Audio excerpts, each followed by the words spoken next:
नमस्कार, मैं अविराज और आप देख रहे हैं वीके न्यूज। वक्त तो चला है दिन की 10 बड़ी खबरों का। कोरोना महामारी ने तांडव मचा रखा है। भारत में बेकाबू कोरोना की रफ्तार थमने का नाम नहीं ले रही है। देश में कोरोना के नए केस रोज रिकॉर्ड तोड़ रहे हैं। पिछले 24 घंटे में भारत में कोरोना के करीब 2 लाख नए मामले सामने आए हैं, जबकि लगातार दूसरे दिन 1000 से अधिक मौतें भी हुई हैं। वर्ल्डोमीटर के मुताबिक पिछले 24 घंटे में 1,99,000 से अधिक नए मामले सामने आए हैं, जबकि 1000 से अधिक मौतों के साथ कोविड से मरने वालों की संख्या 1,73,152 हो गई है। अमेरिका के राष्ट्रपति जो बाइडेन ने ऐलान किया है कि 1 मई से अफगानिस्तान से अमेरिकी सैनिक की वापसी शुरू हो जाएगी। साथ ही बाइडेन ने यह भी कहा है कि 11 सितंबर को हुए आतंकी हमले की 12वीं बरसी पर अमेरिकी सैनिक पूरी तरह से अफगानिस्तान से स्वदेश लौट जाएंगे।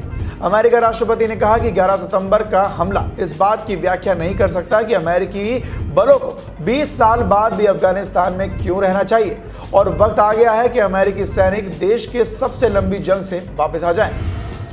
इराक की उत्तरी सीमा में स्थित तुर्की के मिलिट्री कैंप पर मिसाइल से हमला हुआ है। हमले में तुर्की का एक सैनिक मारा गया है। बुधवार की देर रात इराक की सिक्योरिटी एजेंसी ने एक सूत्र से स्पुतनिक को बताया है कि उत्तरी इराक में तुर्की सशस्त्र बलों के सैन्य शिविर और इराक के एरबिल में कुर्दिस्तान में हवाई अड्डे को निशाना बनाया गया है।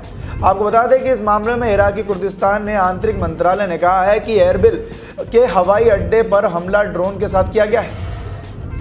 ओडिशा के तीर्थ नगरी पुरी में एक ट्रैफिक पुलिस कर्मी को बिना मास्क के ड्यूटी पर आना महंगा पड़ गया। दूसरे को नियम और कानून का पाठ पढ़ाने वाले ट्रैफिक पुलिस कर्मी ने खुद मास्क नहीं पहन रखा था।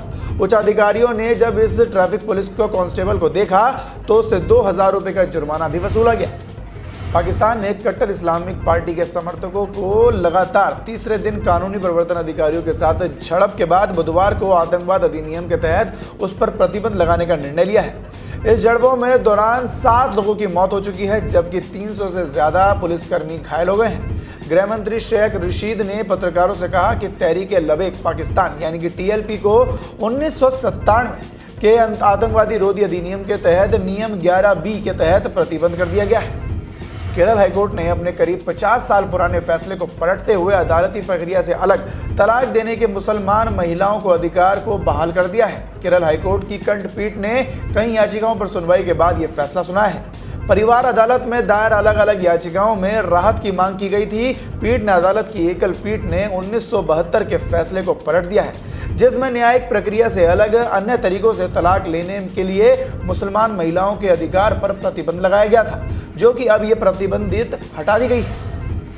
ब्रिटेन के प्रधानमंत्री बोरिस जॉनसन के भारत दौरे से जुड़ी बड़ी खबर सामने आई है। ब्रिटेन के प्रधानमंत्री बोरिस जॉनसन ने अगले महीने के अपने भारतीय दौरे को थोड़ा छोटा कर दिया है। यह फैसला भारत में कोरोना के बिगड़ते हालातों के चलते लिया गया है। अफगानिस्तान में एक हमले के दौरान एक बार फिर सुरक्षा बलों को निशाना बनाने की कोशिश की गई। अफगानिस्तान के फरा सिटी में मंगलवार को एक कार में बम ब्लास्ट की खबर सामने आई है।